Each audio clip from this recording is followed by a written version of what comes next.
goes for Johnston. It's a great run.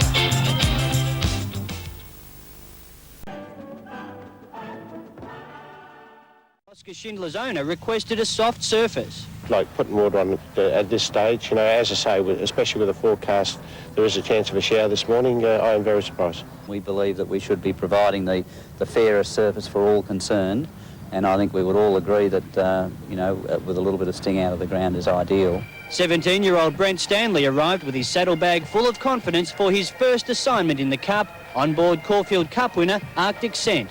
Extra pressure being a 17-year-old? I suppose it is extra pressure. I haven't felt it yet, so I'll have to wait until that half hour before.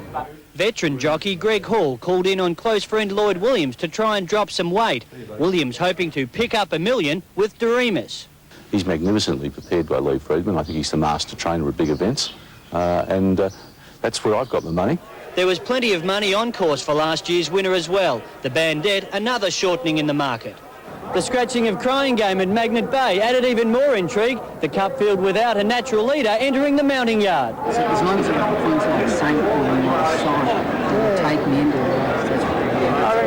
Saintly was one of the first to jump. They're off and running in the Cup. Been a magnificent start too. And it was Grey Shot who led first time past the post. And Grey Shot, the leader in the Melbourne Cup, a length in front of Fewer Chosen. Nothing Like a Dane is third. Fourth. Oscar Schindler and Doremus gave the leaders a big start as they went for home. By Doremus, he's fourth last on the turn. Then Sapio and Boart last of all, coming around the home turn. And Nothing Like a Dane gets out, goes to Grey Shot. Then Fewer Chosen, Saintly wider out, coming home well. Then for the back centre go, it's Saintly ranging up to Nothing Like a Dane. Saintly has reached Nothing Like a Dane. Grey Shot struggling, then Count Shivers. A long gap in the field for the back, Skybow. No Oscar today. Saintly in front of the 150. Bart Cummings might have his 10 Melbourne Cups.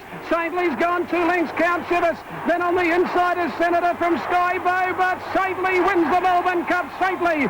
Bart Cummings once thought 10 Melbourne Cups was impossible. I'm thrilled a bit. Truly, trust me, I am. After winning the Cox Plate, the master trainer took until Tuesday to declare Saintly a Cup starter.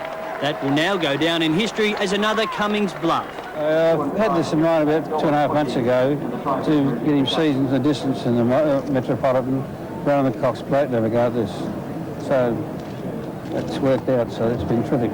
Darren Beedman then let fly with what's become his trademark star jump. You know, I never hit him with a whip, just kept working on him, getting him to the line as well as what I could, and it was just a remarkable feat. Second with Count Shivers, Lee Friedman made special mention of his conqueror. Saying to my wife this morning that I said if we don't win it, I hope Bart does.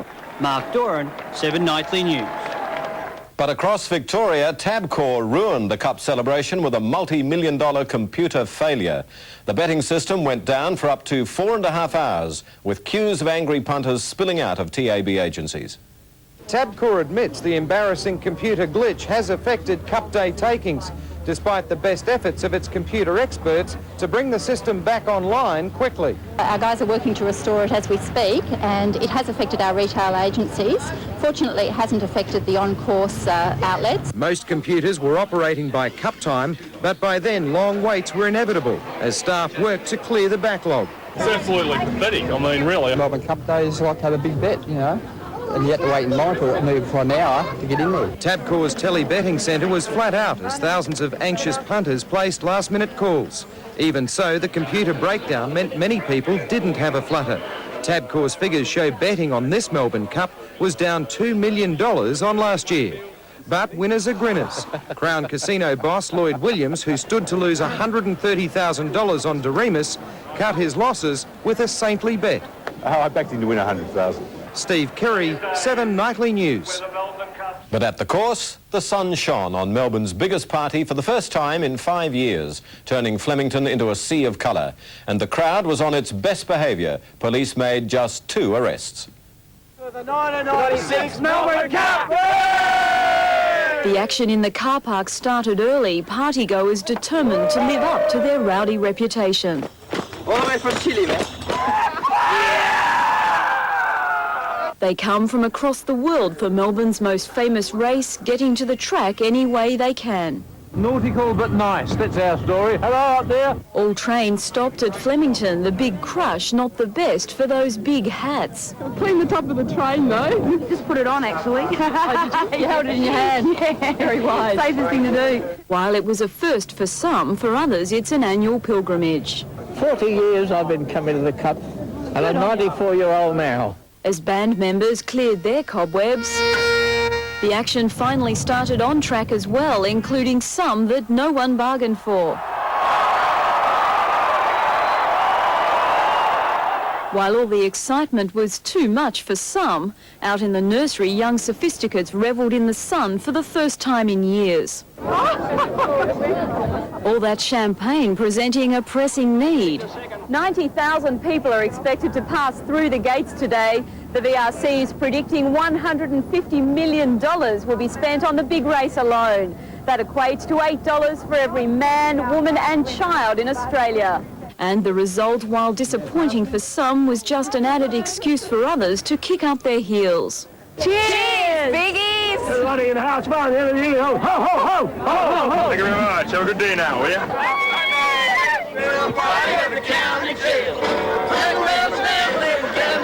He's making a list and checking it twice. You better find out who's naughty and nice. Santa Claus is coming to town. The Biz McGrath, 7 Nightly News. But as well as the outlandish and the unpredictable, Flemington also brought out a touch of class. Emma Power reports on the Cup Fashion Stakes.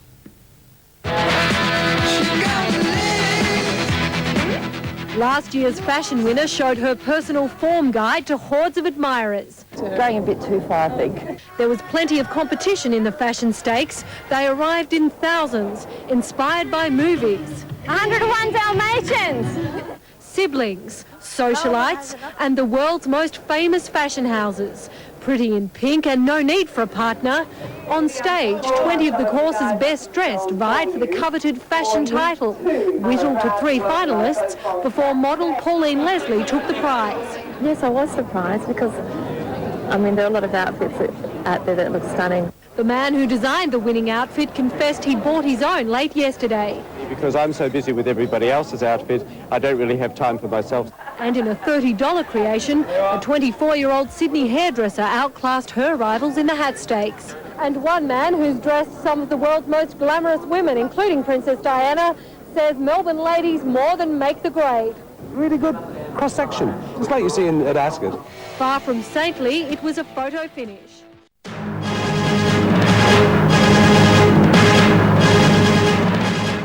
Seven Nightly News.